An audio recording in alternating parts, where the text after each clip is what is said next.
You know, the one thing that I've noticed about the whole twin flame stuff is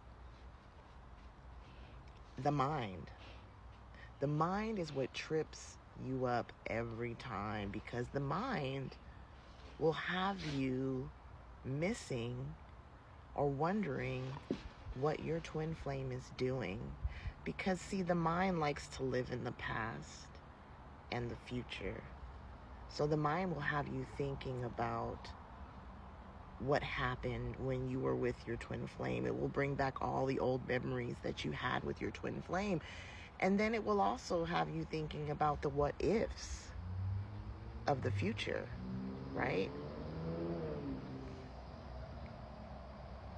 And this is where the obsessive thinking happens, you know? It's like your mind goes into overdrive because you're going through some type of awakening anyways.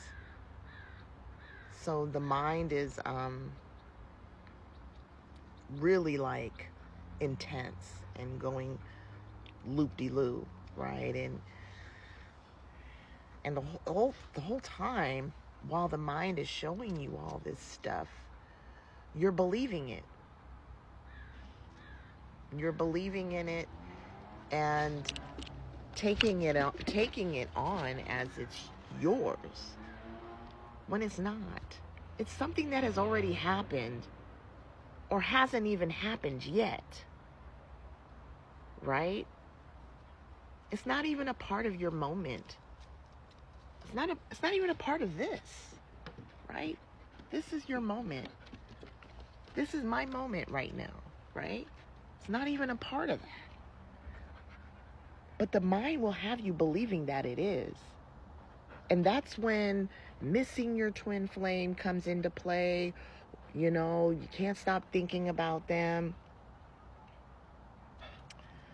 Wondering about what ifs of the future, of what it could be, right? When it's not even here yet. You don't even know if it's going to be that way. And, you know, it's very spontaneous, right? The moment that you're in is very spontaneous. Things are happening like this all the time. It's like, there's not even a past or a future. That's the story. That's the story. That's the dream. Everything is just happening in the moment, and it's happening very fast, very spontaneously. Look, there's no control. There's no control over how a person is going to react to a situation or how they're going to handle situations, right? There's no control over that. But there is a realization of it and a noticing of it when it does happen. Like, oh, wow, did I really just do that? Did I really just fucking do that? Right? And that is a part of the awareness that you are. Because a lot of times, and I've said this before, we don't even know that we're aware because we're so caught up being in the mind that we don't even realize it. But once that realization happens of pure awareness, of the pure awareness that you are, it's golden. And will you react once you're aware? Yeah, there will be times that you're going to react, but it will lessen each time because there's this noticing of it. But if there's not a noticing of it and there's not a realization of it, you're going to keep missing and wanting your twin flame to come back. You're going to keep wondering about your twin flame, of the what ifs and what it could be. And it's going to be this vicious cycle that's going to keep on happening. And that's okay. And that's okay, because you not being in your mind or in your thoughts will stop when it stops. It'll end when it ends. There's no control over that. There's none. There's none. You know, it took a long time for me.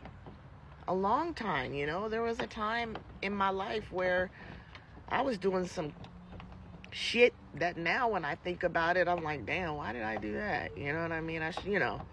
Did I? No, it wasn't like, why did I do that? It was like, damn, did I actually do that? Did I actually fucking do that?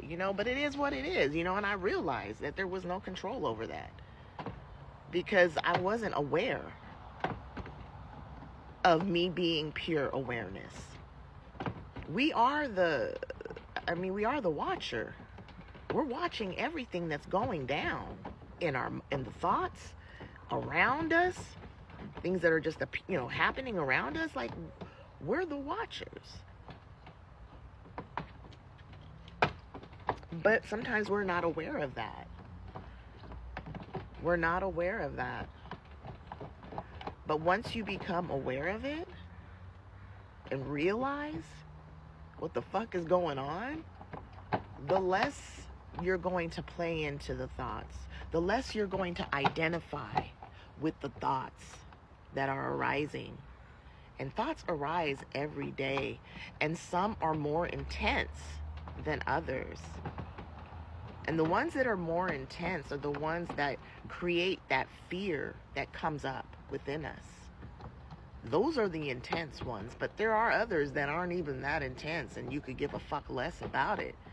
But that's when you have to be in that realization of the fear that's coming up, when you see those thoughts that create that fear that comes up. Instead of identifying with it and creating a story around it, creating this huge narrative that doesn't even need to happen. But like I said, there's no control over that.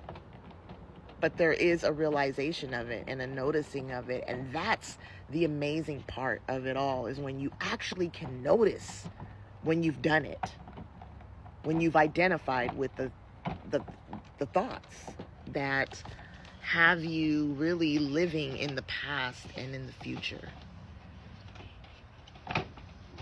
And then each time you notice it, the less you will identify with it, because you're noticing it. You know what I mean? You're noticing it. You're aware of it. You are pure awareness. You are pure awareness.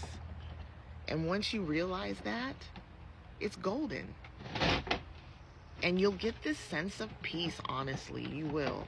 You'll feel liberated. You will feel completely liberated. But this is why a lot of people that are on this twin flame journey get so stuck, because they identify with the thoughts and they take it on as it's theirs, because they really believe the old memory that's coming up about the past, or things that haven't even happened yet in the future. You know what I mean? They believe in that. And they create this huge story around it. And I was one of them. I was really deep in it for 6 to 7 years. Yeah. It was a long journey for me, man. But I overcame it. Because I realized my worth, because I realized I was missing somebody that wasn't really reaching out to me or doing anything to show me that they even cared. But I did my reaching out. I had my moments where I did a few times reach out, and they didn't even acknowledge it. And I was like, eventually I was just like, man, I'm worth more than this. I'm worth more than this. And the moment I stood in my power and my worth, that person did come back around, but by then I had already moved on. Are we still in contact? Yes. And we still, talk and everything. But I don't have no more attachments there to it all. And that's the beauty of it. And that's the beauty of it.